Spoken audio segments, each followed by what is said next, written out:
మొక్కజొన్నలో అయితే ఇప్పుడు యాసంగిలో అయితే గులాబీ రంగు పురుగు ఎక్కువగా ఆశిస్తుంది, మరి కత్తెర పురుగు ఎక్కువగా ఆశిస్తుందని. మొక్కజొన్నను ఆశించే పురుగుల్లో కత్తెర పురుగు అండి.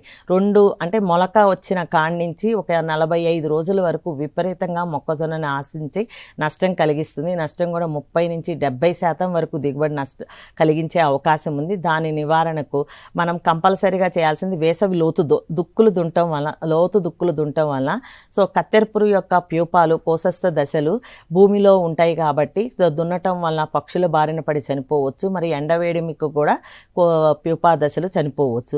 తర్వాత కంపల్సరిగా విత్తన శుద్ధి చేయాలి, తప్పనిసరిగా విత్తన శుద్ధి చేయాలి. విత్తన శుద్ధి చేయడానికి సయాంట్రానిలిప్రోల్ ప్లస్ థయోమిథాక్సామ్ అనే మందు దొరుకుతుందండి. అది 6 మిల్లీలీటర్లు కిలో విత్తనానికి కలిపి విత్తన శుద్ధి చేస్తే ఒక 15-21 రోజుల వరకు కత్తెర పురుగును అదుపులో ఉంచవచ్చు.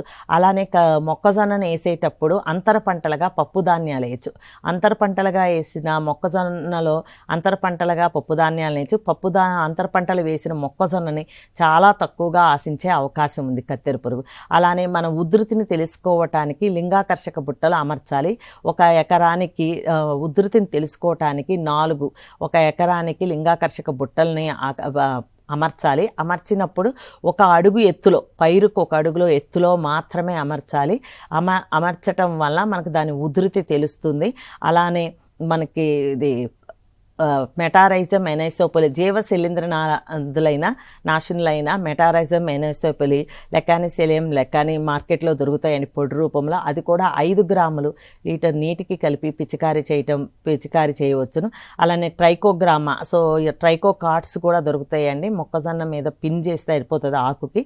సో ఆ ట్రైకో కార్డ్స్ కూడా 50,000 చొప్పున 2 వారాలకి 7 రోజుల తర్వాత 2 టైమ్స్ కనుక మనం రిలీజ్ చేస్తే సో అవి కూడా అదుపులో ఉంచవచ్చండి. చివరికి మామూలుగా సున్నం అండ్ ఇసుక, సున్నంని మాత్రం 9 కిలోలు 9 కిలోలు ఇసుకలో 1 కిలో గనక సున్నం కలిపి వాటిని మొక్క సుడుల్లో వేస్తే సో ఇసుక రాపడికి కత్తెర పురుగును మాత్రం అదుపులో ఉంచవచ్చు.